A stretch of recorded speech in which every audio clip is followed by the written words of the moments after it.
Welcome to your doom.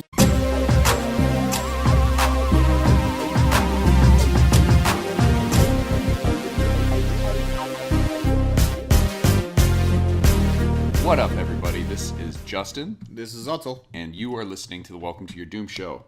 What's up, man? Chilling. Weather's getting better. Weather is getting better, Yeah, dude. today was a nice day. Yeah, finally. Good day. It's been garbage the last fucking, day or week. Yeah, it's just that's been right. cold. It's been raining and cold. Almost May. Yeah. Get out of here. Nice, beautiful day to stay in for 3 hours and watch a long-ass movie. Very long movie. That's right.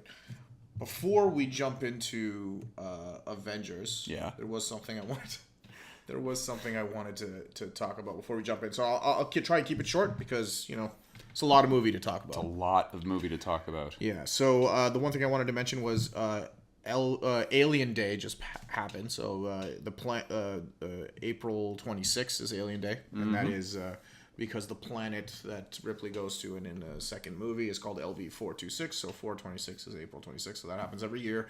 They released a bunch of short films, none of which I've actually seen. So I'm actually not talking about any of those. I don't know. Have you seen any? I haven't seen one. We should watch all of them and do an episode. Yeah, absolutely, because they look interesting for sure. Yeah. So I just haven't seen them yet. One thing that did catch my eye was that Audible is releasing a full audio dramatization of an unused script for Alien 3. Did you have to say dramatization? You couldn't just say drama? You've used audio drama multiple times on this podcast before. It's now That's that you true. choose. Yeah, We're trying to keep things short because of how long this movie is, and you want to make every single word long. Yeah, I'm just trying. You're not going to use the short form of anything else. All right. Go ahead. Jesus Christ. Audio dramatization. Go ahead. Audio dramatization of Alien As I'm 3. over dramatizing. Yeah. As you're extending this out. This is much longer than it needs to be without you harassing me while I'm trying to tell people about this wonderful new audio dramatization of Alien 3. So ridiculous. And it's an unused script written by a guy named William Gibson. So there were a lot of unused scripts for Alien 3. A lot was written, a lot was tossed away until we got what we got, which was a David Fincher movie, but not really a David Fincher movie because he kind of disowns it. So this is an interesting experiment, especially since they actually got Michael Biehn and Lance Henriksen to reprise their roles. So Lance Henriksen plays Bishop and Michael Biehn plays Hicks, and they're both in this. And since I just love the audio dramatization format very, very much, I just think this is amazing that someone would actually take an unused script and actually produce this, because it's such a niche. Yeah. It's such a niche medium to release anything on, to be honest. And it's Audible. It's a big, basically the leading company that does this kind of stuff. That's right. So I've listened to one or two of their audio dramas before, and they're very well produced, immaculately produced, very. So it's not gonna be something that they didn't put 110% into, especially since they're getting some of the original actors back in on it. So keep an eye out for that. They released a clip. I listened to it. There's I think it's actually a trailer because it doesn't. It's not cohesive. It's not a clip as much as it is different sections of dialogue. So it didn't really gel together. It's kind of strange, but I don't think that's going to be. I don't think that's representative of the final product. Okay. But at the same time, I'm kind of excited about that. I think that's really cool. And just given that we've talked about audio dramas on the show before, I thought that I'd point that out. What's an audio drama? I only know dramatizations. And now, I didn't know it was this far along. I didn't know that they had actually released a trailer for it or had actually recorded anything for it. That's incredible. It's all done and ready to go. I think it's getting released in May. And I might just sign up for Audible for this, because this is something that's not going to be released on any other platform. Dope. So nice. So that's pretty much it. Did you have anything that you wanted to talk about before? No, man. I just want to talk about this goddamn movie, because I don't even know whether you liked it or not. All right. Frankly, I don't know if I did. All right. Let's jump in. This is Avengers Endgame. More like Avengers Never-Ending Game. Am I right? I'm going to hit you with this glove. I'm going to beat you to death with this glove. And then finish it with a fucking hammer. So, if you're watching us on YouTube right now, you can see we've got the Hasbro Marvel Legends Infinity Gauntlet. This thing usually lights up. I took out the batteries because when I had actually gone to the theater, I wore this with it.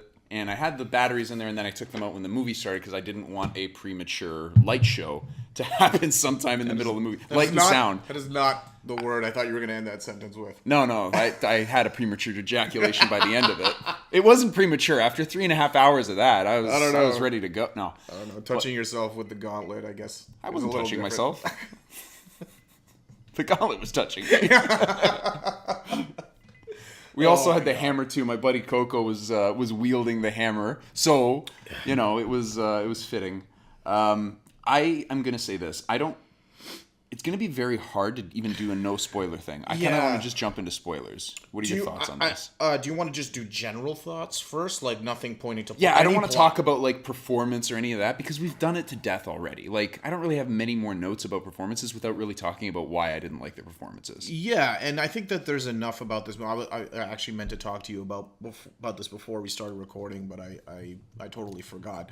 The non-spoilery version of this, there's stuff that I didn't like about it, but there's no way to talk about it without spoiling it because they don't actually.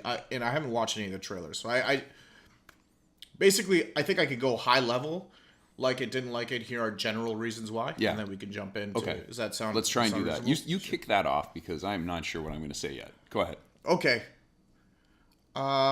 It was okay. Yeah. It was better than Captain Marvel. Yeah, fuck. That's a stretch. But not nearly as good as Infinity War, in my opinion. Okay.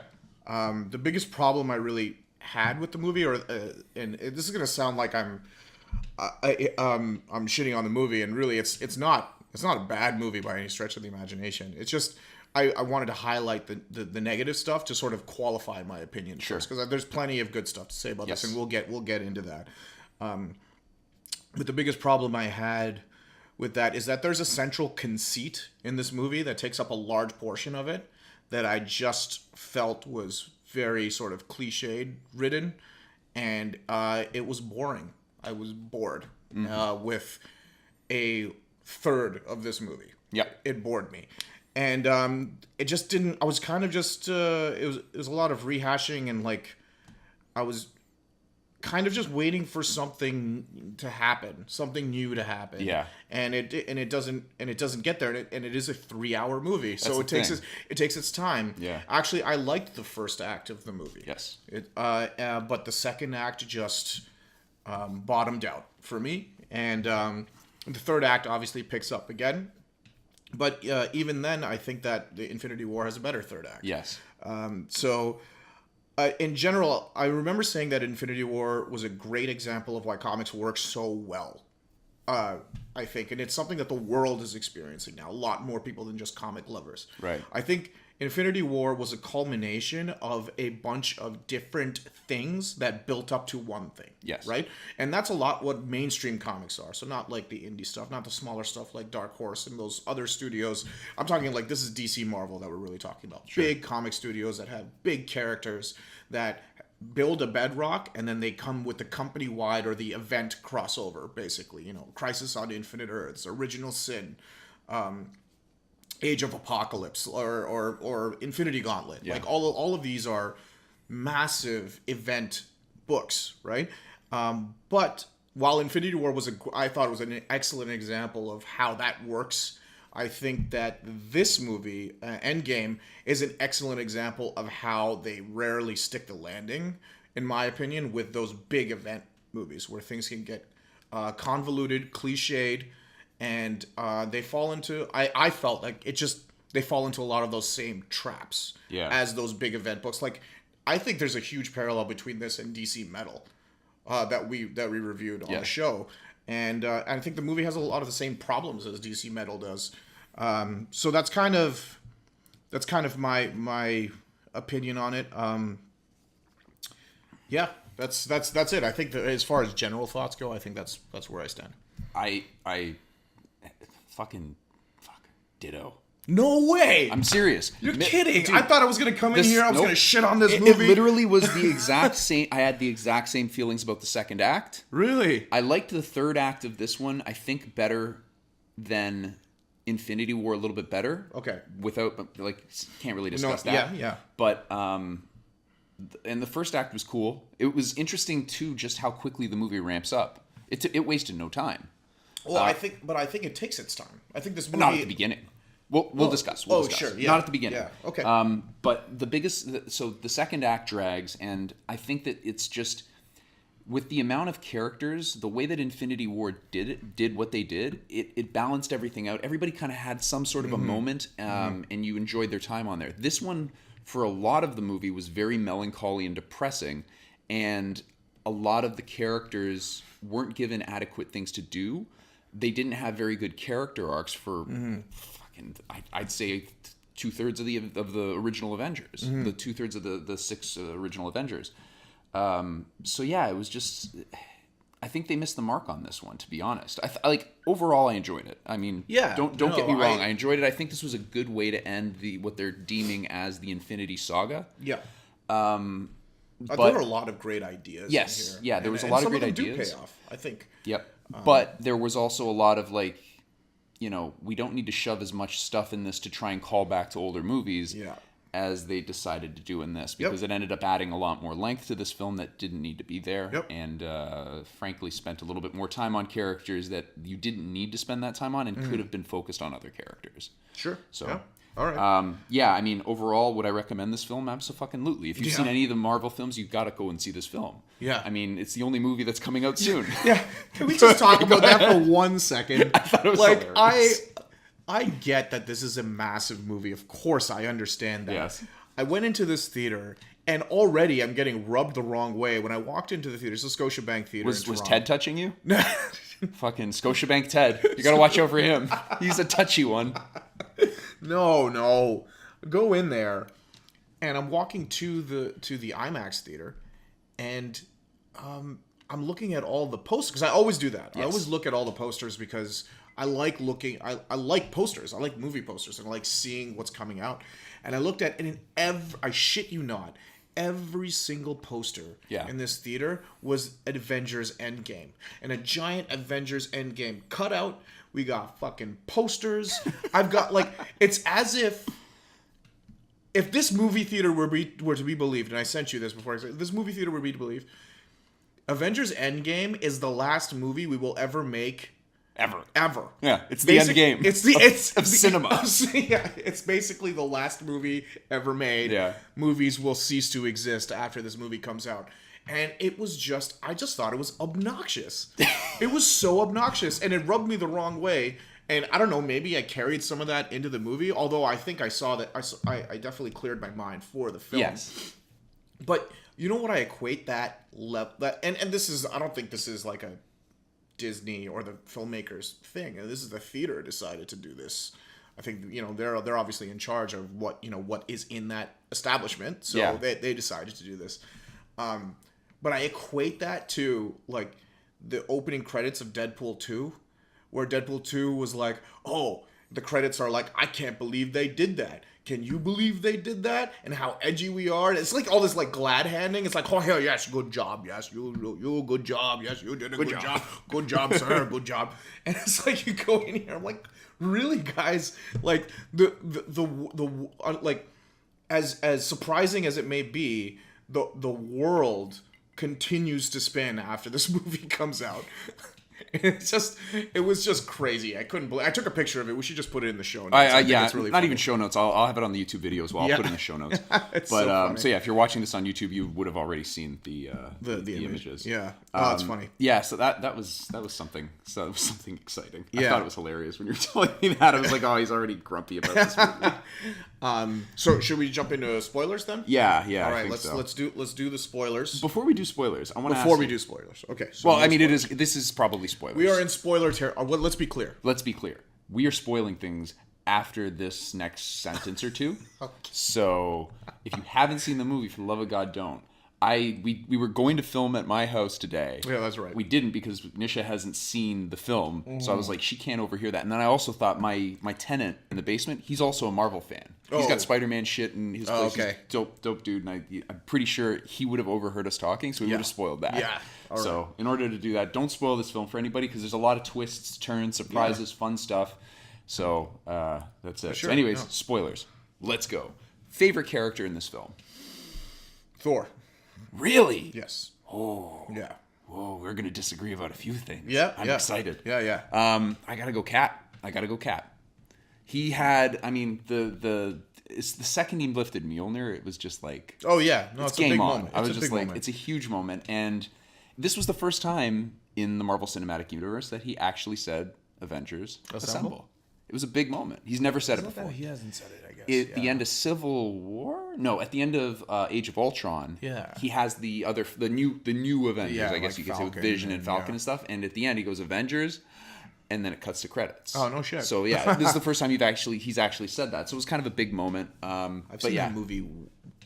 I've seen all the Avengers movies once. I saw that one the second time recently. That's why I remembered it. Yeah. But because that one I didn't like very much, Ultron. That was such a missed opportunity. But anyways, remember that game, that Endgame we were going to talk about? Let's do that. Let's do that. All Jump right, in. so like I said, the movie starts off very, very fast. Like, in my opinion, very fast paced, because in the first minute, you see Tony, or maybe not first minute, first 10 minutes, Tony Stark and Nebula get rescued by Captain Marvel. Yeah. On their deathbed, practically, or at least Tony's.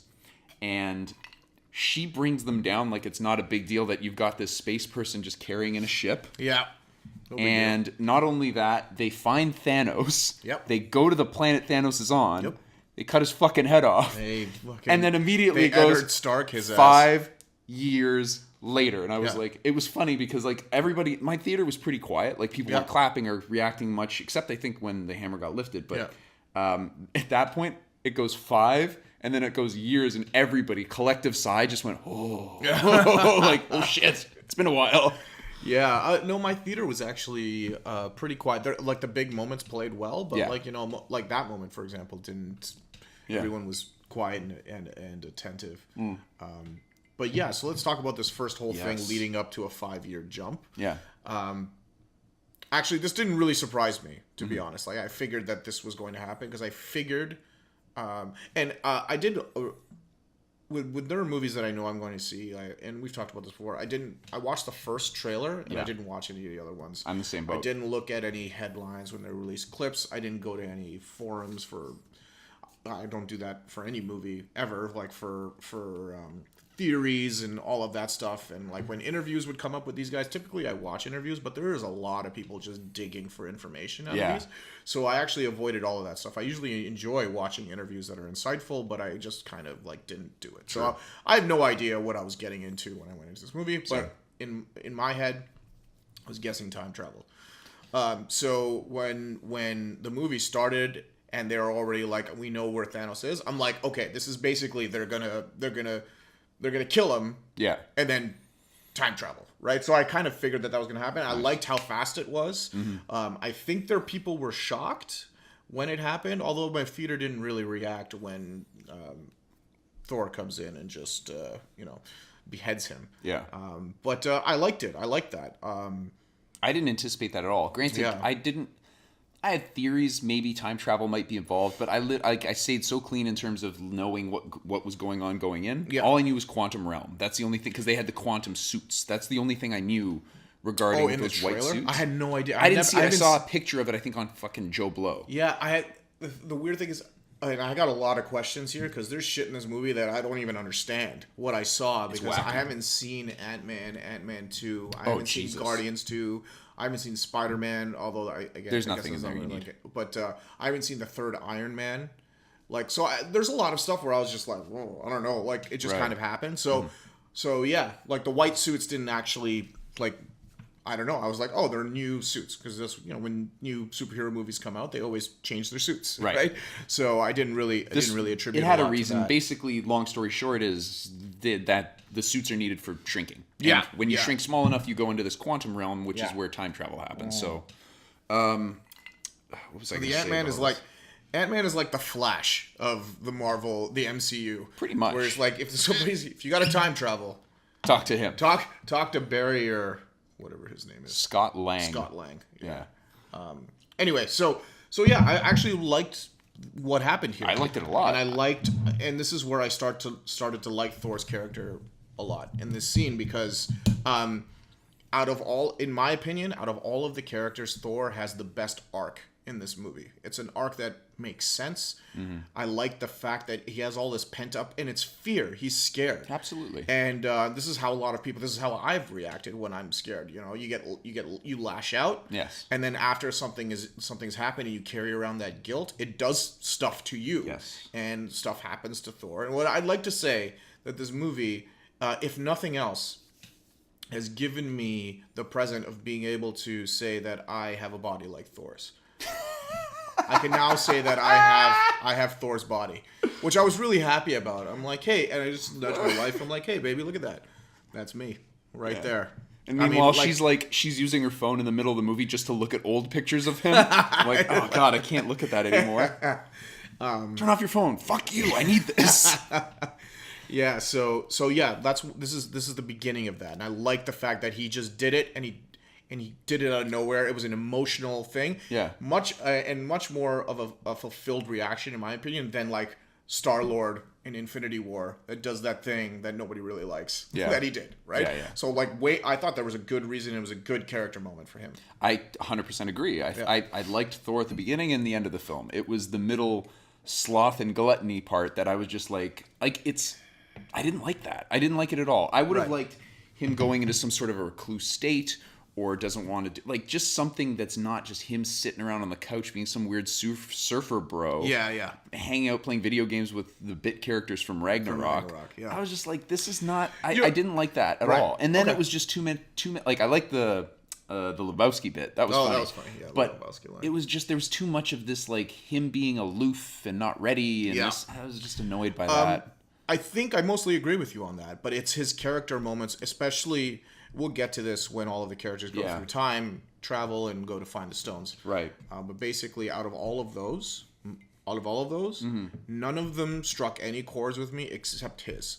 Interesting. His was the only one, and we'll get to that in a moment. Okay. So this first scene, you liked it, I liked it. Yep, we're good there. 5 years later. So 5 years later, Natasha's got her character's weird to me. So she goes on this journey of, like, you know, got kind of PTSD from, like, the whole snapping audio dramatization. I'm gonna add extra syllables to think. She has this, you know, PTSD thing, I guess, that you could say, you know, before the 5 years goes on, and then as the 5 years goes on, she just keeps getting worse and worse. It seems.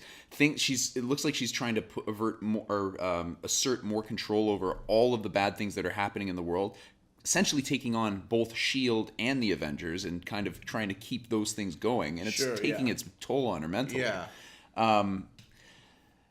You've got Captain America's counseling people. Banner managed to merge with the Hulk. Thor's surfer bro. Like, you've got, you know, over the 5 years, everybody's kind of adjusted in their own way. And then all of a sudden, Scott Lang shows up randomly. Well, it is random. I mean, all of a sudden, he jumps out of the quantum realm. And I think that's the idea, is that the quantum realm, that was like a fluke. It was absolutely a so fluke, it is. I mean, the fact that it's random, I think, plays into that, you know, Doctor Strange pseudoscience. Oh yeah. Oh, but also also theory, that. At some point it had happened. But can we talk about the Hulk here for a second? So after 5 years, when the Hulk shows up, two things I wanted to say about him. One is that Infinity War had this huge focus on the Hulk, on Bruce Banner's, like, impotence. Essentially, his inability to turn into the Hulk after getting completely, like, dummied by Thanos. And this movie, the first time you see him, he's the Hulk. Yeah. And I was like, the first movie made a lot of, you know, it was a huge focus. Yeah. Right? This movie, they decided to go with the Professor Hulk character, where it's Banner's mind in the Hulk. Yeah, but they didn't continue the story as much as they just dropped it on your head. They're like, oh, by the way, this is what happened, and who cares about that, because that wasn't really something we wanted to do in this movie. I'm like, what? Well, that's weird. That was a missed opportunity in my opinion. So I was going to ask you, who's your least favorite character in this, and you've already hit mine. Hulk was Fuck him. Yeah, I was so pissed with what they did with him in this film. Yeah, it was, and also waste. I also don't think he looked very good. Oh, really? Yeah. I thought it was leaps and bounds better than what they did in Ragnarok. It looks almost.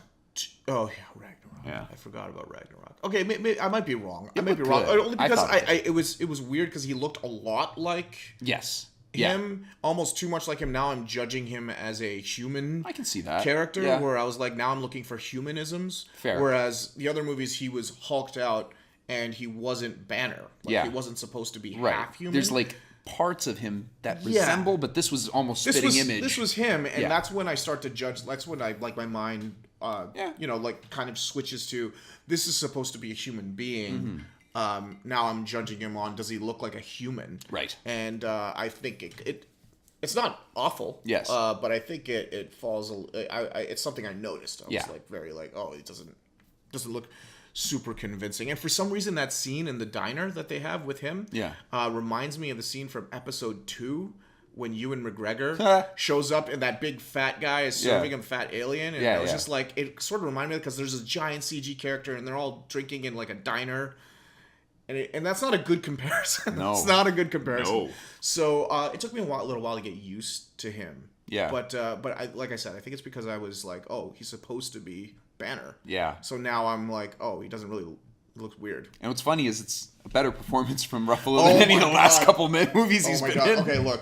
Yeah, I mean, he's underplaying it like crazy. Yes, and this is I think this was a fine performance by him. do too. Yes.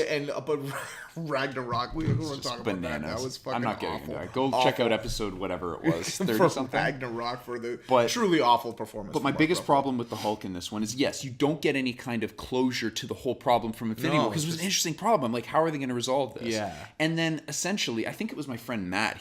I was talking to him about the film, and he mentioned that, he's like, did Bruce Banner essentially euthanize or abort the Hulk and just take over his body? Like, where's the Hulk? Oh, I see. Kind of an interesting concept when you think true, about it, yeah. right? But I mean, obviously, the Hulk doesn't look nearly as imposing as he did in the earlier film. So one could assume he's not as strong as his previous incarnations. I think and he's not nearly as smart as Banner used to be either. Because you see him having problems being able to operate the time machines. Like he's a lot more aloof. Words aren't coming to him as easily. Yeah. He's like, it's not the best of both worlds. Almost, it's kind of like just a little of each. Yeah. You're not getting anything that's the best. That's true. What I was really hoping for with this character was like a really good fuck yeah moment where Banner he basically recedes to the Hulk and says, you know what? I can't do this. I need you to go full savage. Yeah. And then something epic happens. But unfortunately, he doesn't- never gets anything. I forgot about him. Yeah. Like The only reason he's in this film is he's the only one that could shoulder the burden of the snap. That's the only reason he's in this film. Yeah, but even in the third act, big fight, I don't remember him doing anything. He held up the rocks. The rocks, Yeah, like really, the which was a rubble. callback to, I think, Secret War, where he's holding a mountain. Oh, yeah. But anyways, he just doesn't he's not given enough to do, and it's upsetting. Like, I was really hoping for some kind of a payoff here, and most of the all of the payoffs in this film really go to the three main characters, Thor, Cap, and Iron Man. Hawkeye, Black Widow, and the Hulk really get kind of pushed this side. Yeah. So, anyways, that's kind of where everybody is. Ant-Man comes out. He's got this whole idea of using the quantum realm to be able to time travel. They go to Stark's place, who now at this point Stark's a well-adjusted, family man with Pepper true. and I can't remember Penny. Is it Penny? The daughter? Yeah, I can't remember the daughter's name. I do not know. But anyways, he's living the family life. He doesn't want to get involved, but he can't turn it off. He has to. He starts thinking about it. He figures out how to make, a timed GPS, he called it. Yeah. And then all of a sudden you've got the MacGuffin of the movie where they're going to do this gem heist, or the stone heist across time. Now this is where the problems begin. Yeah, so we're back to chasing the gems around. And I guess that's, I don't know, I guess that's okay. The gem heist as a concept, and I think some of them were done pretty well, not bad. But the thing that really drug for me was when they went, like the New York stuff was cool, but when they had to go and do what I call heist squared, where they had to do a heist within the heist, that was the problem. That was the biggest, that's where I was legitimately bored. Yeah. So just before we get into the time heist stuff, this first act actually kind of worked for me because it's a very somber first act. And they use this 3-hour runtime to their advantage to actually tell you what the world, or how the world will react after something like this catastrophic happens. Yeah. And just showing the heroes being people and being human and dealing with that stuff. Also having Captain Marvel hint at the rest of the universe and putting things into context, I thought was really something that was needed here. Sorry, not something that was needed. It was interesting because it's like, hey, like you guys aren't the only ones, right? Yeah. But then we get into the second act, Yeah. Like you said, it has its It problems. draws. It draws long. So the details here are this is where like my head was kind of spinning on this. There's a lot of fast dialogue. There's a lot of like references to things that this movie makes a lot of assumptions, I think, more so than Infinity War does about what you have seen and what you know as shorthand. And that's not I don't know if is that a knock on the movie, or is it that, oh, you know, Atul, you need to be more up to speed before you jump into a movie like this. I think whether a movie is good or bad is regardless of what you have seen, it needs to play and stand on its own. And I think that this movie makes more leaps of logic than Infinity War does. Yes. Because Infinity War, I hadn't seen the same set of movies I just identified at the beginning, and yet I was up to speed and they explain this stuff. When Ant-Man comes back from the quantum realm, I didn't need to know anything because they actually tell you later. They're like, hey, yes, and I got so small that I went into the quantum realm and came back. And I'm like, cool. Captain America has a history with a woman because he's out of time. I haven't even seen the first Avenger, right? What? Yeah, I haven't seen the first Avenger. I think I'd like it too. My brother was telling me that as well. But I didn't need to know more about that. Right. They tell you that, and I'm like, okay, no big deal. I can see it visually. It's not a problem. But some of these things pop up out of nowhere. Like, for example, I had no idea that Gwyneth Paltrow had a suit. She didn't in previous incarnation or in any of the previous films. It was something that was only introduced in this one. When what's her name, the daughter, had the helmet on, that's when he alluded to, I made your mom a suit, and that was the helmet she was wearing. He mentioned that. I just figured that was in Iron Man 3. No, it wasn't. It wasn't. This is brand new for this movie. Legit out of nowhere. So that's You're not the only one. At least one or two of my buddies that I went to go see it with, they had the same thing. They're like, what the fuck? I thought that was like, who did they think it was? They thought it was Iron Wasp. Patriot? No, they thought it was Wasp. Yeah. She had a new suit or something. I was like, nah, man, it was Pepper. Pepper Potts. Crazy, yeah. So that was one thing. The other thing I didn't know was, and I could be just missing something here, this relationship between Black Widow and Hawkeye. I didn't know where that came from, and maybe I'm just missing something. They were always close. I mean, not romantically close, but they were always close. And I don't think at no point in this movie did I think it was romantic. No, I know, but that's not even what I'm getting at. I just didn't know that they had any sort of like emotional connection. You're gonna need to watch the first Avengers again because they established that a lot. They hammer it home in that one. Really? For sure, yeah. Okay, because they've got a scene later in the movie that didn't make any sense to me. But also, and in the second Avengers, Natasha knows about Hawkeye's family. They're like, yeah, she knows. They're really close. They built up the entire relationship between her and Banner, which is that's really the romantic relationship, right? So weird romantic. It didn't seem romantic. It just seemed like some I don't know. Maybe I'm getting it all. Anyway, there's obviously something that I've missed from the previous movies. But those are a couple of things that kind of made me scratch my head. Yeah. So then these guys put on, their super time suits, and there's a lot of discussion about, how this is like, we've only got a chance to do this once and all of that wonderful stuff. Yeah. And basically they're going to go back in time to get the gems. Yes. The Infinity Gems. Yeah. So what's weird to me here is that they all go and do their own thing, right? So, I'm just going to list off a couple of these things that I remember from the movie. We just watched it. I just watched it, although it's a big movie, so I'm probably forgetting stuff. But here's a couple of fucking cliches that are in here that's just really kind of annoyed me. And the reason they annoyed me, mostly I'd just be like, oh, that's a cliche. It is what it is. But they go out of their way before they jump through time to... Sorry, guys. I was reaching for the whiskey. Before they jump around through time, they're like, oh, this isn't some Back to the Future shit. And they list a bunch of movies. Yeah. Right? Terminator, Back to the Future, Time Cop, all of these movies that have done time travel that have this... they're like, oh, it's not like that. I can't believe people believe that shit in those movies. And then they go and do the exact same shit that happens in all of those movies. Yeah. And I'm like, okay, look, if you're going to do that shit, go ahead and do it. But don't have an explicit 2-minute scene where you describe where this is nothing like that. Yeah. When in fact, it's exactly like that. Right? So meeting your parents before you're born.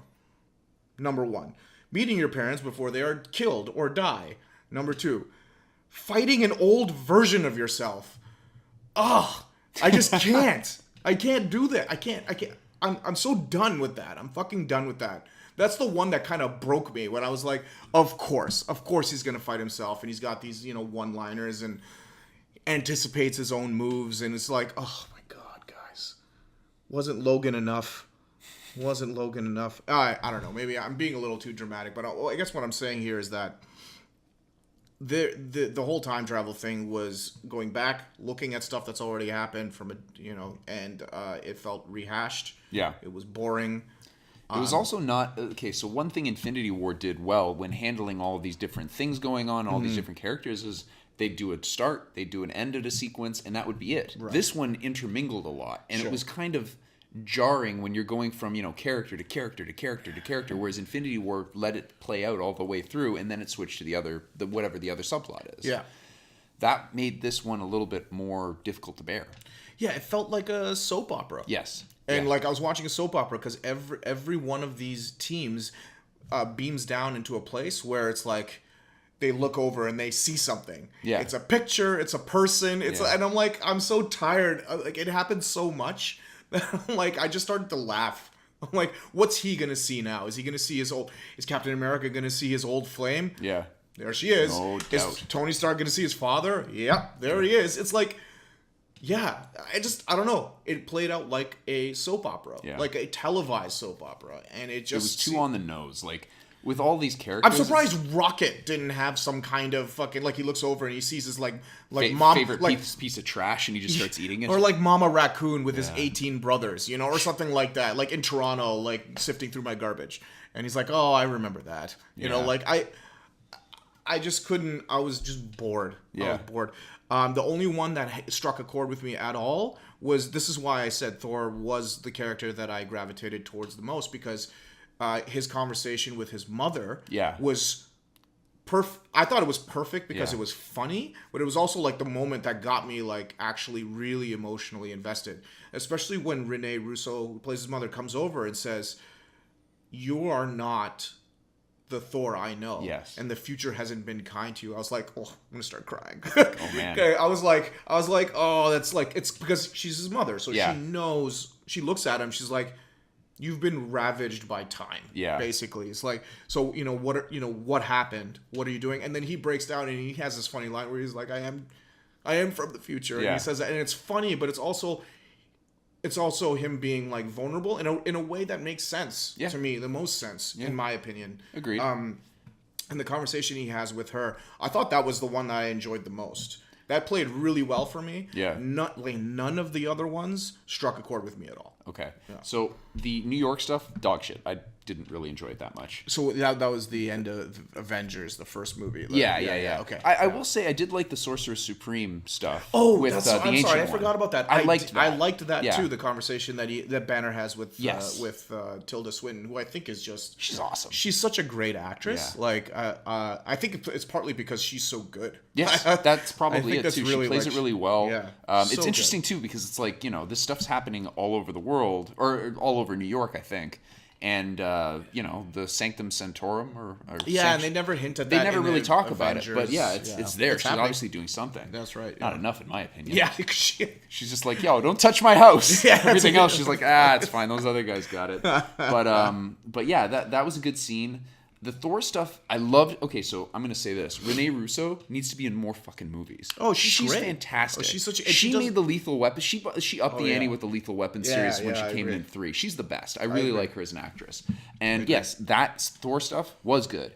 The stuff with Rocket, where he's all, "I'm gonna go and charm her," and all that bullshit. And I like, stop it. Just let's get to something that matters. Yeah, I didn't think it was funny. I didn't think that was funny. Yeah, no, you know what? I can agree with you on some of that stuff in between, especially the stuff with the bit characters from Ragnarok. Yeah, because the beginning of Infinity War, I thought everyone died. Mm-hmm.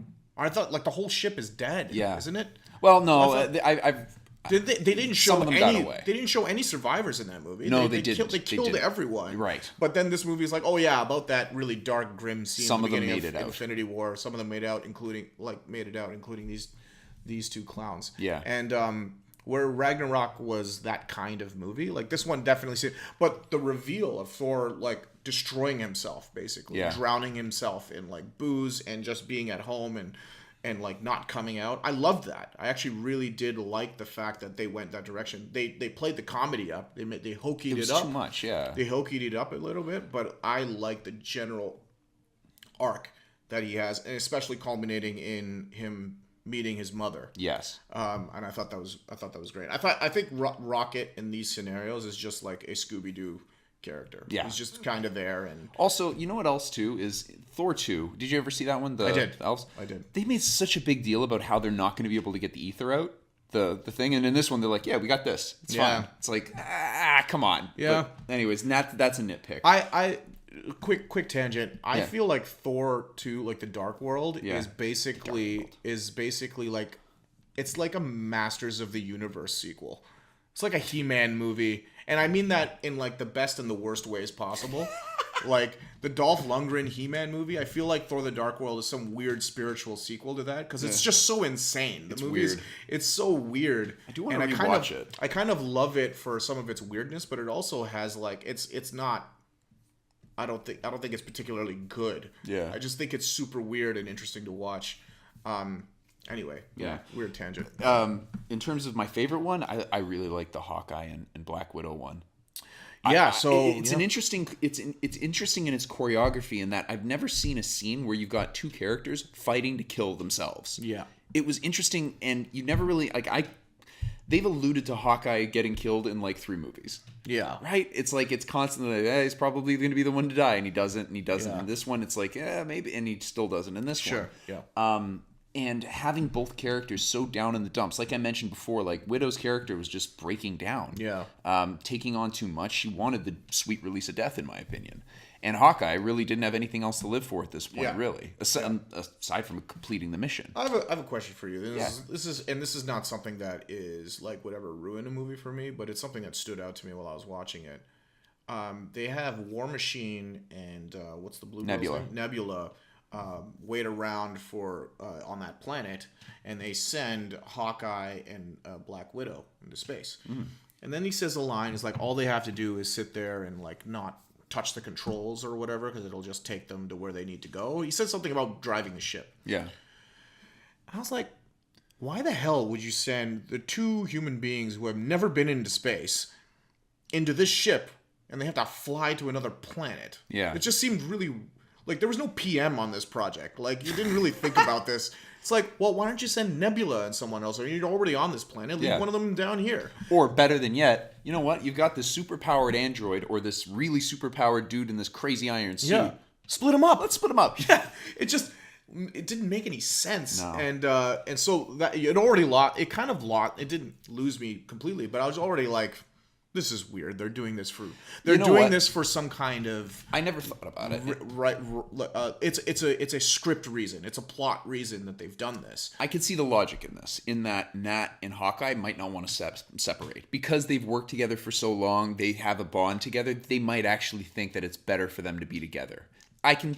That's playing devil's advocate on this. I'm not saying it's a good decision. I'm not a PM. Sure. I mean, like, do you know how to fly a ship? No. Do you know how to fly a ship? No. Do you know how to fly a ship? Know how to fly ships. When? Every fucking movie that has a Quinjet. None of them have been to space. It's space. It's the same ship. But it's fine. But here's the thing.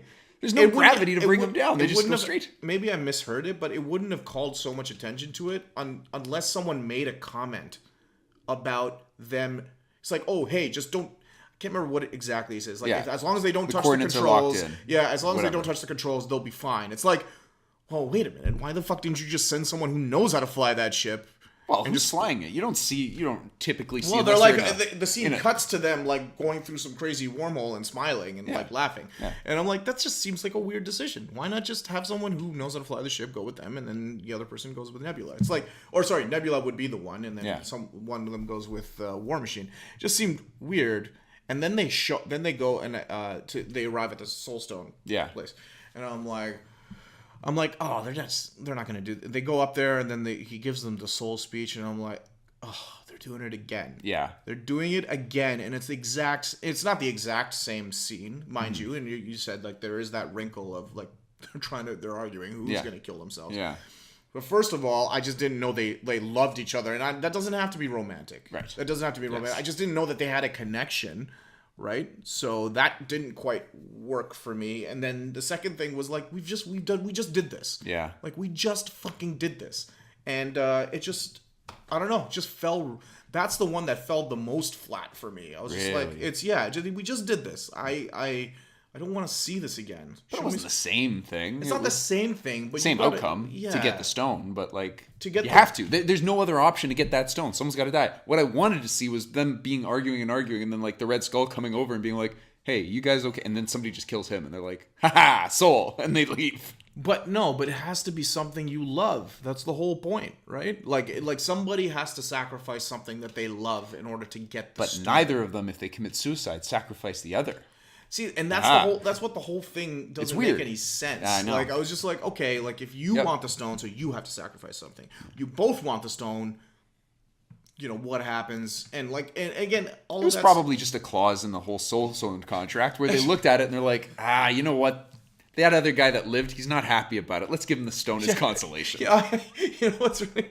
I just picture them like saying, "So wait," like talking to Red Skull, the floaty visage of death, Red Skull, the Grim Reaper Red Skull, and being like, "Wait, so if she wants the stone, does it mean that I have to die? But I want the stone too. So like, what do I have to do?" And he's like, he brings up the scroll. He's like, "Hold on, let me check this. I will just read through this. In clause number 6 on page 6038, it says, it's a full scroll. Yeah, he didn't actually get pages. No, it's a scroll. So it's not even pages. Yeah, that's right. They're there for like hours. They're like different days, just trying to figure this out. Oh my god. So it just completely fell flat for me, unfortunately. So when she eventually dies, I was like, The only problem with her going is that I don't feel like that. I feel like they picked the wrong horse on that one, of her dying and not Clint. Only because that seemed like a logical ending for Hawkeye. He has nothing to live for. He doesn't really like it. It kind of makes sense for him to be the one that goes. But for her, she kind of hit the dumps. She sacrifices herself and never really has any kind of redeeming moment. It was just kind of like... It's true. I think I've said this before. I actually don't think her character is very interesting. I think there's a lot of interesting stuff that they could have explored with her. Like, she's got a crazy history. At least they allude to that in the other films, and they never explore any of it. They might have... I think they're having a Black Widow series. They're definitely having a Hawkeye one. It's a movie. Is it a movie one? Yeah, it's a standalone actually, movie. Right. David Harbour just signed on, actually. Yes, you're right, yes. So maybe that'll be a prequel and explore her origins a little bit more. Because I think that there's some interesting stuff in there. Like, before she joined S.H.I.E.L.D. I don't know. I disagree. I don't think that nothing that those movies have presented makes her very interesting to me. I don't know why. It's just there's just not a lot of meat on the bones there, in my opinion. So when she died, I was just kind of like, oh, well, that was the lesser of two characters. She can't even shoot a bow. Yeah. Well, yeah, no. It's not. I don't know. It's fine. You don't like women. Okay, so we'll move on. I'm just kidding. No, it's fine. You've caught me. Gotcha. Me out. I got married out of spite. That's why. No. Okay, so anyways, that's basically it. At this point, everybody's gotten an Infinity Stone, and they bring him back to the present. Everybody mourns over Natasha's loss. They make a gauntlet pretty easily, it seems. Meanwhile... Well, they did, and it shows at the end they didn't have to, so that seemed odd. Apparently, yeah. Like, it seemed like there was a lot of engineering that went into it, and it didn't really need to happen. It was like, wait, we can just hold on to all of them and snap. All right, cool. Sorry, before we get into that, the other time traveling things...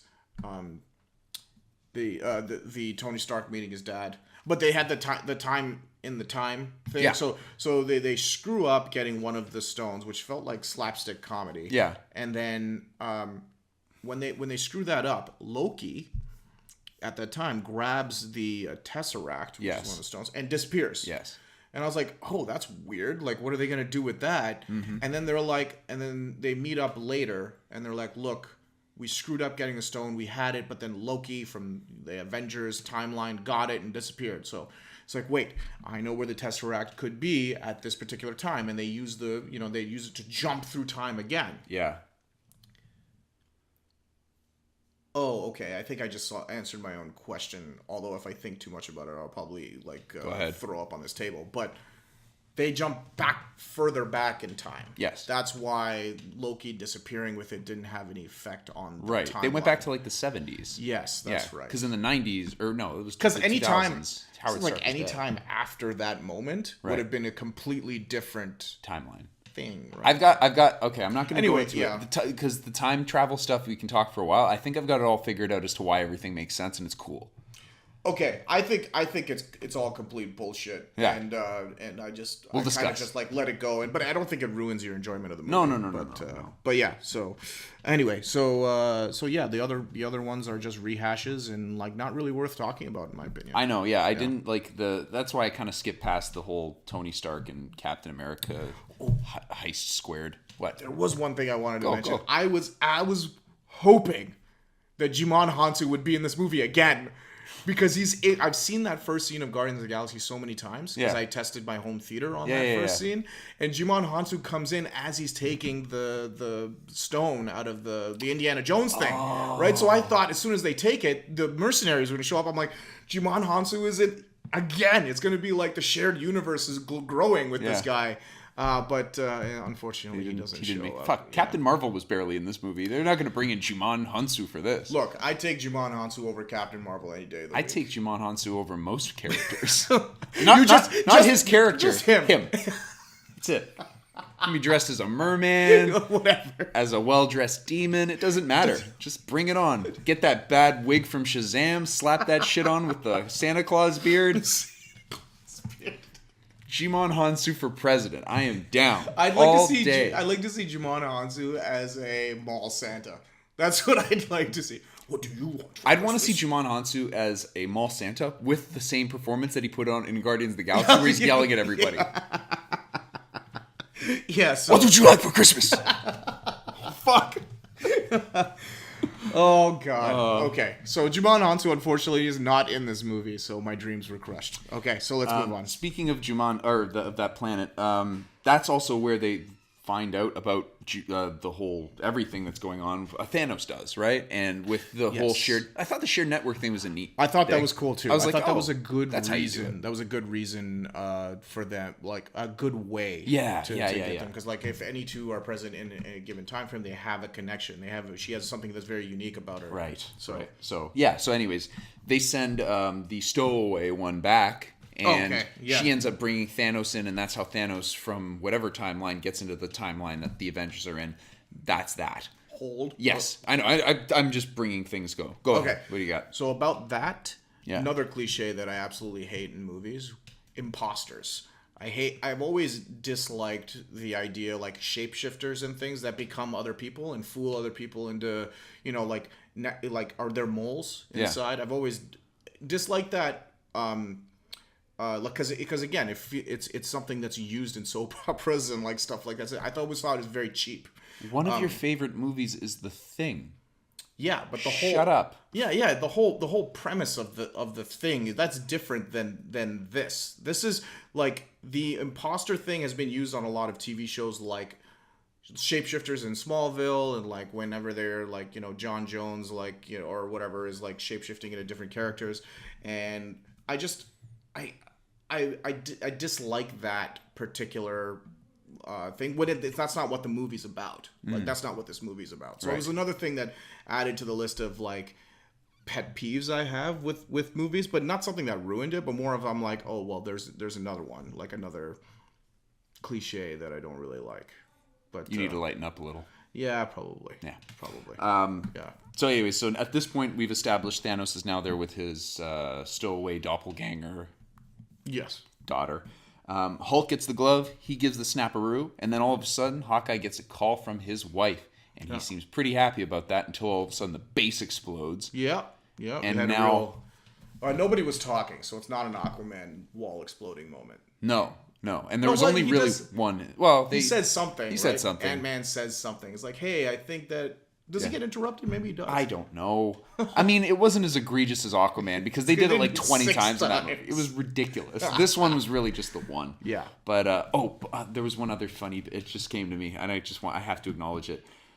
I loved the opening credits from the original Guardians of the Galaxy, where he's dancing. Oh, and, yeah. You know, the big thing and all Yeah, that, and it really sets up the movie for the tone and the characters and everything. It's great. And then in this one, it's just him dancing and singing to music, and it's completely quiet, and they're watching. I thought it was great. Yeah, So anyways, that was. that's one of my favorite moments. Well, yeah, one of my moment. favorite moments from that. I had a really good reaction to it. But anyways, at this point, Thanos has laid waste to the base. All the bit characters are underground with a mountain sitting on top of them with rubble and shit. And the Hulk is just keeping things up with, I guess, one arm. And the other one's, all flappy dappy. Yeah. But you've got the main, the big three that are still up there, and they're ready and rearing to go. And then you've got, I don't know how they got their suits. I don't know where Cap's suit came from. Was he not wearing? He was wearing it. Was he wearing it? I thought he was, because they all suited up because they didn't know what to expect. Well, when Thor they suited snapped, up so at the they moment though, because Iron Man's suit just came out of nowhere, which, as it does, you expect that. Thor's fucking materialized like a goddamn boss. He didn't come out with his beard all braided.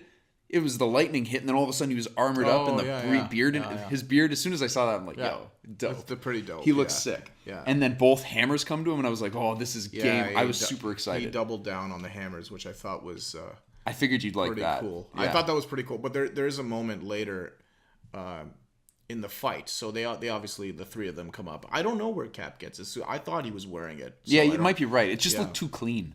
You'd think after the rubble, he didn't have time to go to get the dry clean suit. That's right. But before they start, so Thanos is just sitting out in the front, he's literally sitting on a rock, waiting for these guys to come out, and because he now knows exactly what's going on because of Nebula's shared network. So she's seen everything that they've talked about. He's seen his own death at the hands of Thor, which he didn't seem too freaked out about. He's like, nah. He's like, it happens. I guess he's kind of like, I did my job. I don't really care. But now, since he's been stopped, or the stones have been taken, he's. I do like his small little arc where it's gone from something being so impersonal and business-like, to where he explicitly states, he's like, you guys have actually pissed me off. Yeah. I am personally invested in this now, which I thought was a nice.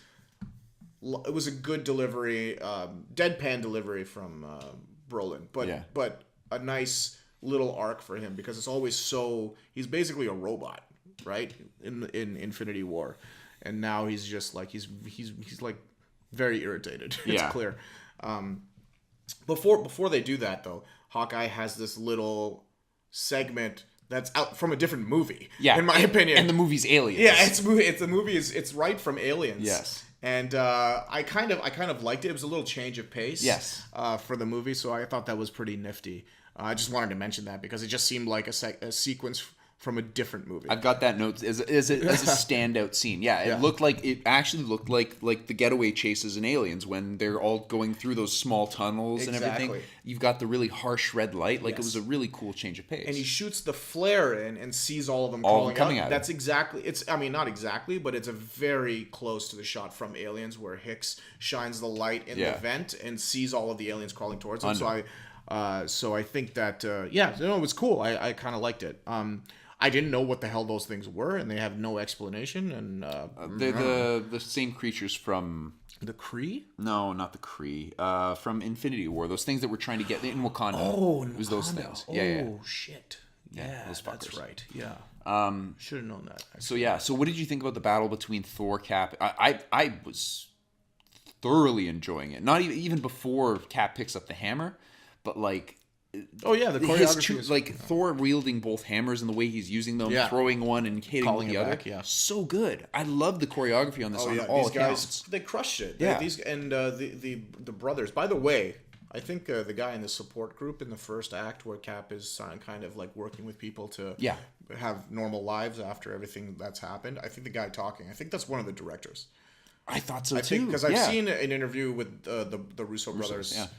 And I'm pretty sure that's one of them. Anyway, I think you're right. I think that, I agree with you. I think they did a pretty good job. Yeah. But I got to tell you, there is nothing in this third act that was better than the third act in Infinity War, in my opinion. Really? The fight between Thanos Doctor Strange, the Guardians, and Iron Man, Yeah. I think was better than this one. I also think that the knockdown, drag out, like Lord of the Rings fight at the end, or like Gladiator, Braveheart fight, was better in Infinity War as well. And the big so the 4-way fight that we're just talking about right now was it's really good. They just set the bar so high, in my opinion, for like with the Infinity War fight, that I thought it was good, but it wasn't as good. But the army fight, I definitely like I want you to challenge me on this. Because like the army fight at the end, the problem I had with that, it was completely incoherent. Yes. Like in my opinion, You're right. When I was watching Infinity War, I knew exactly what was going on. They did such a good balancing job with that fight. In this one, I didn't feel that togetherness. Like it just felt like things happening that are segments, but it never felt like a cohesive whole. And that's my major gripe with this one. If I just saw this movie and I didn't see Infinity War, I'd probably be like, that's the bar. That was pretty awesome. Yeah. But then you would have seen Infinity War and you'd been like, this crushed the bar. yeah, exactly. Yeah. I guess I'm saying if Infinity War the film didn't exist and I saw something like this, I'd be like, that's pretty much the bar. But I think Infinity War did such a tight job. They made all the right decisions, and I'm not a filmmaker, so I know this is absolutely hard. These guys have done an amazing job with so many characters, and I don't want to sound like one of those armchair haters. No. But I just think they did such a great job at Infinity War. I think it's tough to get back up there, in my opinion. So that's kind of how I felt about those two fights. But I liked it better than you. I would put these fights over the stuff in Infinity War for certain reasons. Okay. Now, I won't say that the overall big army fight in this one is better than any of the other ones, because it's not. Right. It is incoherent. There's a lot of cooks in this kitchen. It's really hard to track what's going on. You've got in one vein, you've got everybody trying to take down Thanos, and then you've also got the epic game of like kill or keep away with the gauntlet, where Hawkeye's running and Spidey's got it, and it's all over the place.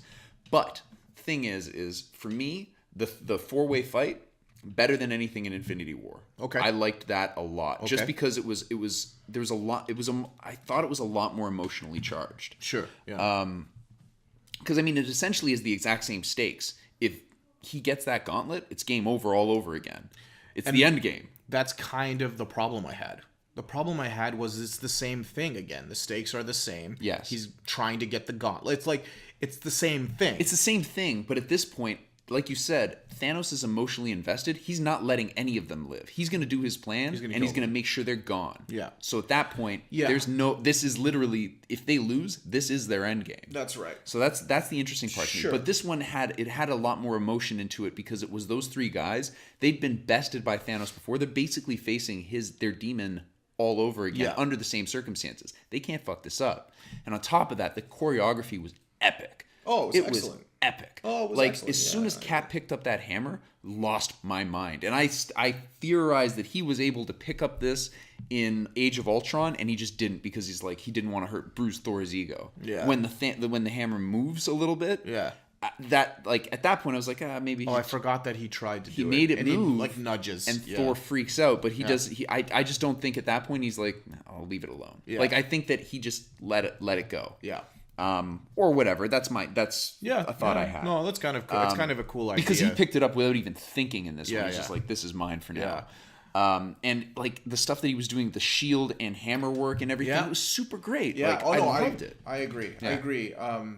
But I just felt the same. And in the fact that you mentioned that the three guys, those are the three guys that have been poisoned by their encounter with Thanos the most. Yes, I think that's true. But out of the three of them, maybe not necessarily. But the thing is, they're the ones that are given the focus. Well, yes. Banner and Hawkeye have been poisoned just as badly. Well, no. Hawkeye didn't fight Thanos. When I say poisoned, I mean like these guys failed. They failed to defeat Thanos, and each had their own moment where they were beat by him physically. Yeah, but Hawkeye lost his family. Granted, at that point, he got them all back. Yeah, but I'm not talking about loss. Everyone's lost something, so everyone's been poisoned by Thanos. Yeah, but Hawkeye's a little bit more of a bitch about it, so he's really effective. but Hulk literally got his ass pounded by. And he's nowhere to be found. He's nowhere to be found. I agree. I agree with that. That's why I hated the Hulk in this one. Even out of the three of them, though. Yeah. Out of the three of them, I thought, again, I was so invested with Thor because he says how he's scared of Thanos. He's scared of him. And I love the idea of someone saying they're scared, because with Tony, it's all about trust. It's like, you weren't there and blah, blah, blah, all this shit again. And I'm like, okay, well, yeah. And Cap, he's carrying a lot of guilt, but there's no fear, right? I think fear is such an interesting trait, and look what it's done to Thor. Yeah. So that's why I was like, oh, this is interesting. And Thor doesn't get he gets the moment where with the lightning at the beginning and stuff like that. But he gets this is Cap's show. Yes. This fight, it's a Cap showcase. I just think Thor had the most to gain from this fight, because we skipped over this moment, but like, it's just occurring to me now. He begs to let him be the one that wears the gauntlet. Yes. To snap his fingers. Again, this all like worked for me. That entire arc, because he's desperate. Yeah. He's desperate. He's like, let me do it. He almost starts crying again, because he's like, I let everybody down. Yeah. And that's a good point.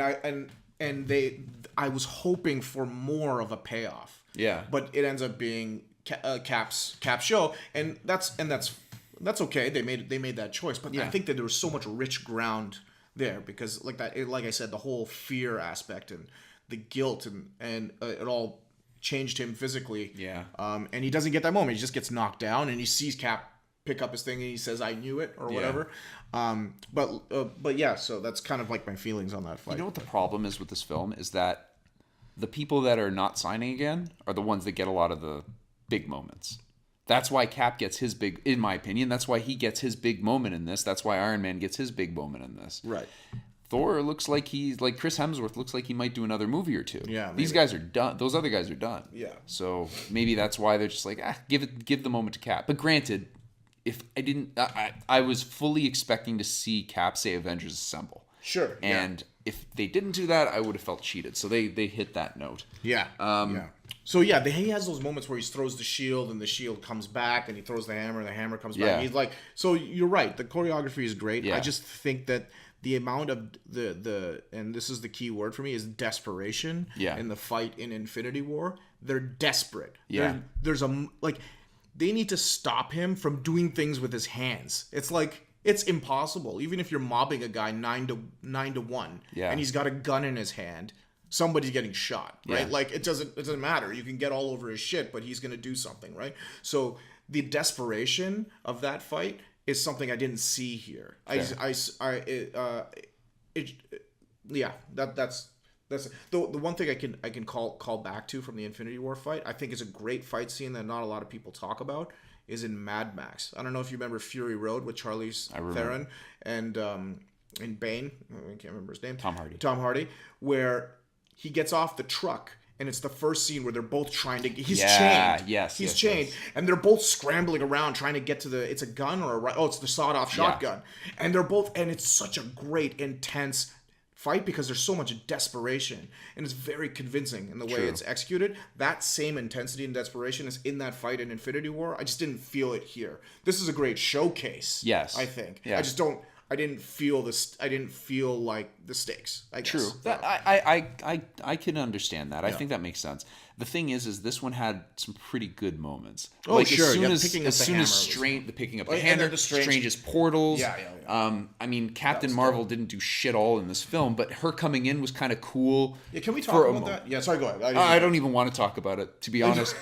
I don't feel like she deserves the time in this. I really don't. Like, she's in this movie for maybe 5 minutes. And she got a whole other movie before just to introduce her. Like, all she does is just come and fuck up ships and beat Thanos up a little bit, and then she boogies. You're right. I don't think there's any moment in this movie from a plot standpoint that they couldn't just done something like she saves Tony Stark at the beginning, but they could have written that differently. Could have changed that. Yeah. Like, a lot of people I remember are asking, like, oh, you saw Captain Marvel, like, I gotta see Captain Marvel before I see First Avenger, and I'm like, even before that, even before seeing this movie, I'm like, I don't think you really do. It doesn't really. No matter what role she played in this movie, I didn't think that that film added anything. Like, it didn't feel like it added. You could have just introduced that character in this movie. Every time somebody asked me if I needed to see Captain Marvel, or if they needed to see it, I said, you need to know two things and I can tell you them without spoiling the movie for you. You need to know she exists and she's super fucking powerful. Yeah. And she's coming. And or she's already there. Yeah. She's going to be in the movie. That's all you need to know. Yeah, they don't really...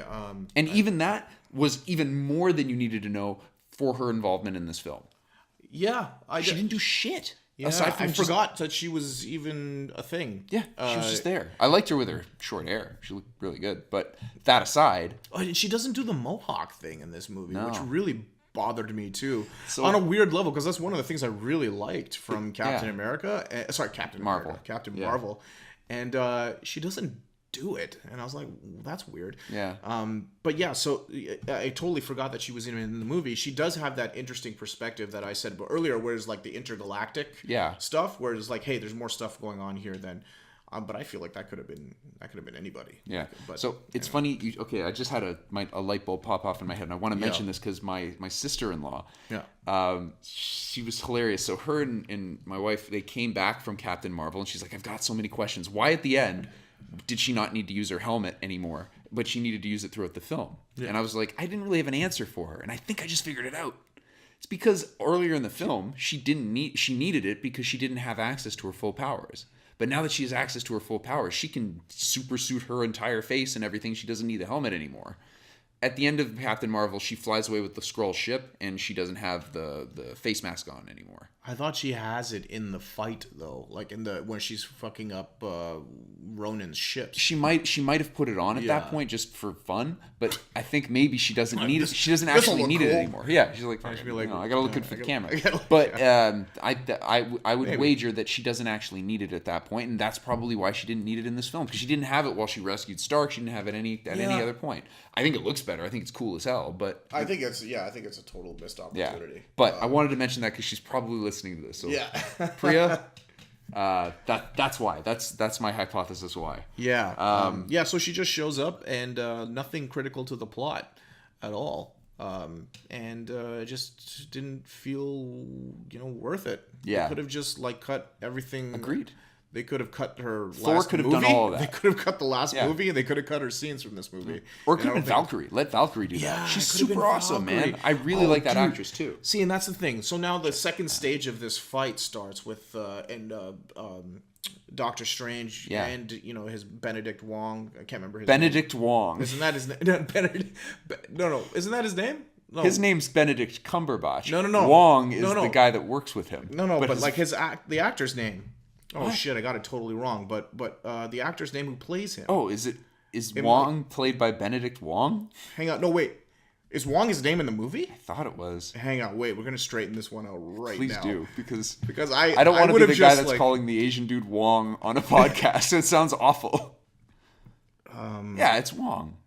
It's definitely Wong. Oh shit! His name is Benedict Wong. Yeah, and he's playing. He's playing Wong. Okay. God damn, you made me worried for a second. I didn't realize he had the same first name as Cumberbatch. But that's funny. But yeah, anyway, so we cleared that one up. But Benedict Wong comes in. He's helping creating the portals as well. Yeah. And this big sort of like Lord of the Rings fight happens, and everyone kind of gets their own moments. But Valkyrie coming in with the flying horse. Yeah. Which, correct me if I'm wrong, did they establish that in Ragnarok? Yeah, they did, right? Yeah, that the Valkyrie had those flying horses, yeah. So dope. I was like, this is super cool. Yeah. And they have that can we just say something? This is a much better version of the Amazon keep away fight from Justice League. Oh my god. That's exactly what this is. Because I thought the conceit of that scene in Justice League was really cool, but the execution was kind of so-so. This one was like, okay, they're basically doing exactly the same thing, except everything looks better. Yeah, by a lot. Yeah. They had that like fuck yeah women moment too, where they brought in literally all the female characters that were still alive. Yeah. And you know what's funny? In my mind, I'm like, where's Black Widow? Oh. And I was like, oh yeah, she's dead. Like, I forgot that it happened. Soon. That's how long this movie was. Yeah. Like, I forgot that had happened. Yeah. Anyway, but they have and that's a really cool moment where they're playing keep away, and they all have reuniting moments because all these guys were dusted, so to speak. Exactly. Right. So Tony reunites with Peter Parker, and that was a touching moment. that was, yeah. You know what, man? Shit, what's Tom Holland? He's such a good actor. He's so good, man. He almost got me teary-eyed at that point because, like, I don't know, he just plays it so well. He's got such a genuine optimism to the way he plays his Peter Parker character. That's right, yeah. It's incredible. I think he's amazing for the role. I also remember him, this is a bit of a tangent, but he was on Jimmy Kimmel. He came on as Peter Parker, basically just like he came in with the Spider-Man suit. I think Guillermo had the mask. Oh, yeah. So he takes the mask from Guillermo. He says something, and go see Home Far From, or whatever the movie's called, or they were shooting Far From Home, and then he's running off stage, and he does a fucking flip, and I was like, this dude's an actor. Oh, legit flip. Legit flip. I was like, him. yo, Tom Holland. Good this for guy's him. not playing around. Did you, sorry, you just reminded me of something. Did you notice any odd floating head CG heads on armor bodies? I noticed that a few times, especially with Infinity Hawkeye. War? In this movie. This one I didn't. With but Hawkeye I didn't really in notice the it. white suit, I was just like, oh, Really? It was like, because it was really close up. Yeah. And it just looked a little. No, I didn't little notice floaty that head. at all. Right, I fair noticed enough. it like crazy in Infinity War with Rhodey and Banner and the Hulkbuster. It looked like shit. Yeah. But this one, no, I thought it was pretty on point. But Yeah, I might not have seen it. Right. Fair enough. Anyway. But So anyways, any other moments in this fight that kind of stand out to you? that's the thing is I mean, as much as I like the 4-person fight, this one was a little bit forgettable in that there was just too much going on with too many characters that nobody really had that moment. That's why I would say, like, overall, you've got, like, for me, the reason I like this one better than what was going on in Infinity War with the two battles they had there, both of those were better than the big battle than this one. It's just that I really like that 4-person battle. Yep. Yeah. And this one had a lot of really big moments. Yeah. I mean, just I mean, I think we can discuss that the very end where Stark at this point steals the gems straight off of Thanos' fist. Yep. And he does the snap with the whole Iron Man thing, which was poetic, cool. I guess you can call it. It was very cool. Yeah. But yeah, I thought the same thing. And like, then why did they spend so much time engineering that gauntlet? Yeah. I mean, why did they have to go all the way? Like, why did Thanos have to go all the way to the other ends of the fucking universe to make this thing with Peter Dinklage? Yeah. Giant Peter Dinklage. I'm going to call him Peter Hugelage. And he, it seemed like a lot of work and engineering went into that. And this one, they're just like, fuck it, just put it on the glove and snap. Go, Tony, go. It seemed kind of strange. And again, nothing that would not a nitpick that I don't think really ruins anything, but it's just kind of an odd choice to make. Yeah. But yeah, he snaps it and basically makes Thanos go away. Yeah. He makes his family disappear. So at that point, that timeline's protected. Whatever one that Thanos came from. Yeah. Well, I don't even want to think about that. Okay. Like that. I'm gonna do a side quest on this because I think I have it all figured out. Yeah. I'm just like I'll leave that one. I'll never pick on a time travel movie for its logic. Okay, so the reason I want to do something on this is because and this is also why I wanted to see this fucking movie, because Google, if you're listening, fuck you. And here's why. On my this morning, I look on or Saturday morning, I look at my phone. Headlines. It's a fucking headline like, why the ending for Captain America makes no sense. And I'm like, why do you even have to say that? Like, that ruins things for people. Like, all of a sudden, now all I'm thinking about is, well, how are they going to end it with Captain America? Yeah. What do you mean by end it? Like, you don't need that. And I'm getting this shit on my fucking feed. Like, not even on, like, if I went to, like, Google News or something. It's a pop-up that comes up on my phone, like, in the tray. Yeah, you're absolutely right. Pisses me off. When I started noticing that, actually, recently, was with Shazam. Yeah. I started noticing that a lot with Shazam, and given that this is not the Shazam episode, I won't reveal the ending of Shazam, but there are headlines, and these are from big, like, Screen Rant, and like these are big websites. They have the ending written in the title of the thing, and I'm just not cool. And I haven't noticed that before. Yeah. I feel like it started with Shazam. Yeah. And it was really upsetting because if I had seen that beforehand, it would have... Because Shazam has a great ending. Yeah. A great ending. And fuck, that would have ruined it all. Yeah. And I noticed that, and so I actually stayed away from all the headlines I've been purposefully disinterested in everything Avengers related. Or actually... if it's a movie, like I said before, if it's a movie I'm going to see, I actually avoid all the headlines now. But it's impossible. You're right. It's in the Google Home. Like That's the thing. I couldn't have avoided that if I hadn't seen the movie already. I wouldn't have been able to. It was literally where I see text messages and stuff. Like, you're lucky that it was just sort of vague description of like Captain America's ending. Whereas the Shazam one, I saw it like a day after I'd seen the movie. It was the headline was the end. Oof. And I'm like, what the fuck? That's not bueno. That is messed up. No, and then I went to the site and it had been removed. So I think that people complained as well. They should. Yeah, it was totally nuts. But yeah, so that's the age that we live in, unfortunately. And apparently, and again, I've been avoiding news, but apparently the whole movie was leaked a couple of days beforehand. And people had seen it, and I think that's what made this one worse than Shazam, because Shazam, they did a great job of basically keeping everything under wraps, whereas the movie leaked, so a lot of people have seen it already. Right. So they were just ripe for clickbaity articles that just need traffic, and it's just, it's brutal out there, man. Guys, stay safe out there. Yeah, for real. Yeah. Anyway, so at this point, Tony's done. Yeah. Pepper has a nice touching moment with him. Spidey has a nice touching moment with him.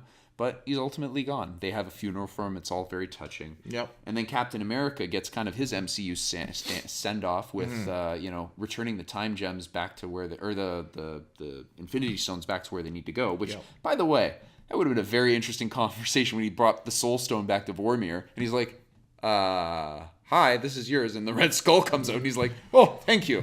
Oh, wait. Instinctively punches him in the face. Or maybe they just had an interesting conversation. Like, listen, I was very, very headstrong back then. Yeah. I'm a mild space Nazi. Yeah. I think what we were doing was wrong. But I've done some soul searching. Haha.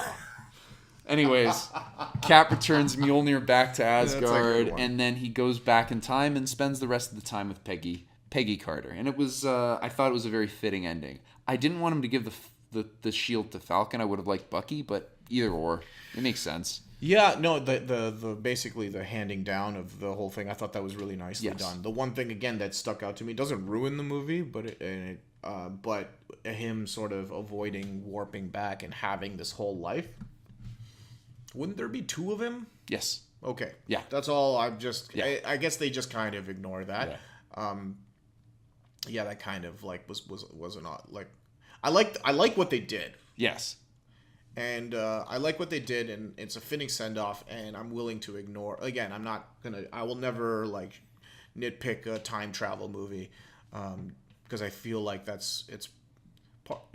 it's impossible to do a time travel movie that you wouldn't sort of poke holes. All you can do is to hope to do it well. To hope that you're going to do it perfectly. The thing is time travel is a very, very complicated topic. But I think this one, like I said, a side quest is coming. I can explain all this. I think I got this. But yeah, so like the things that make you ignore these like time travel quandaries and these paradoxes and stuff is how good the writing is. Like, how much do you care about the characters? And if you do care, then you kind of ignore that stuff. Like Terminator 1 and 2 like have crazy time travel fucking nonsense going on in those movies.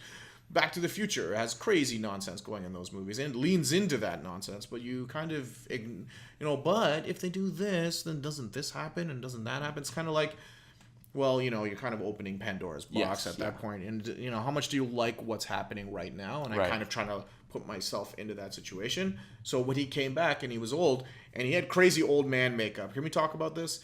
What did you think of these old man prosthetics on? Because it wasn't a different actor. No. It was definitely him. Yeah. And I feel like this is on par with like Charles Wayland. Or what's his name from Prometheus? Oh God, it's better than that. Let's not get crazy. It's not that looked like he had taken prosciutto and put it all over his face, and then somebody started beating the shit out of him. And they're like, "Go act, Guy Pearce." Wouldn't that make him look like Freddy Krueger? Huh? Prosciutto, like, isn't that kind of reddish? Yeah, it is. But that's why they beat the shit out of him, so that way they tenderize the meat. But it's Don't you know how to tenderize prosciutto? What's wrong with you? It's not that much better. I kind of chuckled to myself when I saw it. It's better than... Did you see Glass? No. Okay. Well... There's old man Glass is old... No, the old woman... They kind of do that in... they did that in... What's it called? In Unbreakable, when Glass's mother was in it. Yeah. She's in this one. It's in the trailer. All right. But yeah, her old person makeup in that just also didn't look great. Unless I'm wrong and she's just an old person, she's got bad skin, but I doubt it. Yeah, I don't know. Anyways. I thought it was, I kind of chuckled to myself because as soon as I saw the makeup, I was like, oh, it reminded me how much you hated the Wayland makeup and Fuck that in makeup. Prometheus. It's so ridiculous. It's ridiculous. It looks bad, and he's just like, he's playing it really old and feeble. Like, he's just like, oh, at least this one, like, Cap's like standing up straight, like, yeah, you know, I got this shit on my face, but it's not too bad. The old Wayland's like, ah! He looked like at all points he was in pain. He looked like he was in pain at every moment of the film. Every step he took was awful for him. Oh, boy. God, I hate that movie. No, I don't hate Prometheus. I hate Covenant. Anyways, so anyways, that's basically Captain America's arc concluded, and I thought it was a nice send-off. I thought it was nice. I mean, he gets his in the end, which is nice. Yeah, no, I liked it. Yeah. And he handed the shield off. I expected him to do that.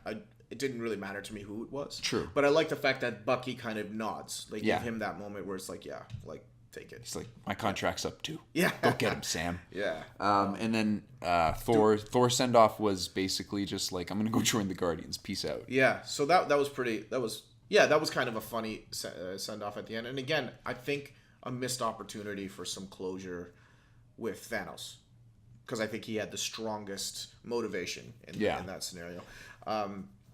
And then the movie ends. I didn't stay for any. I stayed for the credits because the credits were kind of nifty. Yeah. But I didn't. Stay I looked it after the up. credits. Basically, after the crawl, there's supposed to be some metal sound. Like Wolverine's Clanging. claws. No. Can you imagine? Just stick it. It just See you guys in apparently it just sounds 2022. like somebody dropped some stuff on the ground. I don't know. It didn't, like, when I was reading what the post-credit scene is, I'm like, all right, let me just see whether it's worth staying for this. And they're like, yeah, nobody knows what this is. We have fan theories. I'm like, click, let's leave. I'm not waiting around for fucking It's metal been sounds. 3 Fuck off. hours. Yeah. Gonna stick around. Yeah, for a I was couple like, at that point, it was sound 2:30 in the morning. I was like, I'm going home. I have to Yeah. drive fucking like 45 minutes from Bolton. Forget that. Right, you saw it in Bolton. I went to the worst Wild Wings I've ever been to. It was ridiculous. There was one person working there. I went up. I sat down, and for 10 minutes I'm sitting there. By the way, we're done the episode, so this is just a nice, fun anecdote about both Bolton, Ontario. If you've never been, Not that we harbor any disfeelings about Bolton. I'm I sure do. it's a wonderful place. I absolutely to all of do. our Bolton listeners. Don't take this personally. Justin's just angry. it was a when bad, he's hungry. bad When he's Bolton experience. I go there. I sit at the table for 10 minutes, and it's not. And keep in mind, I'm shitting on this Wild Wings. It's not the person serving's fault, in my opinion. I think she's new, and she was the only one at the restaurant. I have a feeling she was cooking the wings. So I get up. I'm sitting at this table for 10 minutes. I'm actually editing. I think I was editing Shazam, the YouTube video that just got released yesterday or today. Okay. And I'm there 10 minutes and nobody's coming. I'm like, what the fuck? So I go up to the bar and I'm like, where the fuck is it? And then all of a sudden she sneaks up from behind. I'm like, Jesus Christ. Like, what do you want? I'm like, oh, can I get like I think they had like $5 pints of Canadian. I'm like, done. Let's just do that. And she's like, sorry, we don't have any draft beer. I'm like, God damn it, really? You're No fucking draft Wild beer. Wings. Yeah, Oh, they're yeah. like, yeah, we got bottles and cans. And I'm like, all right, fine. Give me a can, like a tall boy of whatever I got. And my buddies come and we get wings and stuff. She screws up the splitting of the bill. Oh. But again, like, I think she didn't seem like she was like a super experienced waitress. She was super sweet. She was doing the best she could. Yep. You know? And she was completely, like, she was the only one working the front. There was nobody else in that restaurant. Right. So she was overworked, and yeah, it was not a great Wild Wing experience. But we went to Landmark Cinemas. Landmark is dope. Oh, cool. $12 tickets. Really, like, it's basically VIP seating. Smaller theaters. The theater quality, like the screen quality, I'm not going to say is great. It's adequate. Yep. It's like a normal, theater. It's not IMAX, nothing special. Sounds good, but the fucking, like, you got the full recliners that come up, that kick the nice. seats up. Excellent. It's dope. Apparently $2.50 hot dogs. I don't know. That's what my brother said. I haven't tried. Oh, okay, you didn't try. No, but had I known that, I would have got 6 for the number of the dollars I paid for my popcorn. I'm usually not a popcorn guy. We ate a lot of popcorn this one. You got a large drink. We never really get food, but this seemed like one of those movies. It's 3 hours. Yeah. We're gonna get hungry and thirsty, yeah. so we got food. Last kind of final thoughts Yes. on the movie. Let's do it. After this crazy Wild Wing tangent, it was okay. It was okay. And just a quick mention on the IMAX format. I think Infinity War actually looks better. Really? I think Infinity War is a better looking movie, and I think that's because it's a little more outlandish in its execution. Whereas this movie, since it was there's a whole piece about time travel and going to places we've already been, it's kind of seems a little more mundane. True. Yeah, I wouldn't say that this movie is a required IMAX experience. Whereas with Infinity War, I 100% recommend people go see that in IMAX, pay the extra money to go see it in IMAX. Fair enough. But yeah, like this movie was okay. Yeah. I think it was just has a second act that is just wasn't for me, man. Like just too many rehashes, too many cliched moments. Yeah. And it was just boring until it picked up in the third act. First act, I thought it was great. Yes. It's not because it's slow, and I don't want people to think that it's not because it's slow that it's boring, because the first act is slow, but it's effective, I think. Things don't have to be fast to be exciting, as long as things are carrying along, introducing things at a pace, or introducing things to keep you invested in it, even if it's at a slow pace. Okay. And in this film, didn't do that in the second act. Yeah. It was just slow. Yeah, the second act was, and I mean, I would argue that the second act is not slow. Yeah. It's just not interesting. Yeah. I just didn't think it was interesting, and that it kind of brought the movie down a couple notches for me, because it's a long second act. It's the entire central conceit of the film, the whole time heist thing. Right. Didn't really work for me. Whoa, that was cool. Their entire block just went out in power real quick, and then it came back on. Are the lights on outside? Your neighbors. The neighbors' lights are. Anyways, if you were watching the YouTube video, all of a sudden everything went black. Yeah. Anyway. My final thoughts. I'd have to agree with that. I think that this movie's not as good as Infinity War. That's for sure. But I came out of it like I said. I did enjoy this film, and I would recommend anybody go see it. I would watch it. I'll watch it again at some point, but I'll probably fast forward through things. Infinity War, I didn't have to think about whether I enjoyed it or not coming out. I knew it. Yep. I knew I 100% loved it. This one, I had to give it some thought, because there was enough stuff in this that between the second act and some of the character development between the Hulk, Widow, Captain Marvel just being there, I didn't enjoy some of it, and had to give it some thought. I agree. But I agree. I honestly, I will tell you, I thought that this was going to be you loved it and I didn't like it scenario. Then we could finally have that bout, because that's why I was like, when you asked me before we were going to record, you're like, so what'd you think? I'm like, oh, save it for the show, buddy, because I had all these notes and I'm like, okay, here's what we're going to do, and we were going to do this time because we talked about the last time. Shit on a movie. I'm like, this is as far as it goes. Here's the thing: if you really liked it, I was gonna amp all of this up. Yeah, I was really gonna ratchet it, because if you want me to focus on bad stuff, I can focus on bad stuff. Oh yeah, I'm 100. But we'll do an episode where we just randomly pick, like, one goes good, one goes bad, and then we just go hard. Yeah, because I'm typically a positive person, but since when you came in, and you're like. I kind of agree with you. I'm like, God damn it. So now I went, I did my normal sort of like positive, negative sort of analysis. Yeah. But if you were going hard on the positive, I was going to slice out the legs from under you as often as I could. I couldn't. There's just, there's too much in this film that wasn't good. To really be able to play that game. Yep. I mean, unless we wanted to play that game. That's the difference. Yeah, that's true. But in any case. Overall, see the film. It's worth it. It's absolutely worth it. Just, see the film. You're probably going to see the movie regardless of what any of us say. That's the only movie apparently coming soon for the rest of time. Well, you'd better see it. It's the last movie ever being made ever in the world. If you go to Scotiabank Theater, nothing else is playing. Yeah. They're just, after the movie's done this weekend, they're just blowing the place up. It's done. They're just demoing the entire theater. Anyways, this has been episode number 39 of the Welcome to Your Doom show. We hope you enjoyed it. If you're watching us on YouTube, thank you very much. I would have already said this in the intro, but like, subscribe, comment, tell your friends. Welcome to Your Doom show. .com? Oh, sure. I was going to say .ca. I'm like, I didn't do that, did I? No, you didn't. .org. No, .com. This has been Justin. This is Atul. And thanks again for listening and watching. Cheers. See you guys. And until next time. Drums.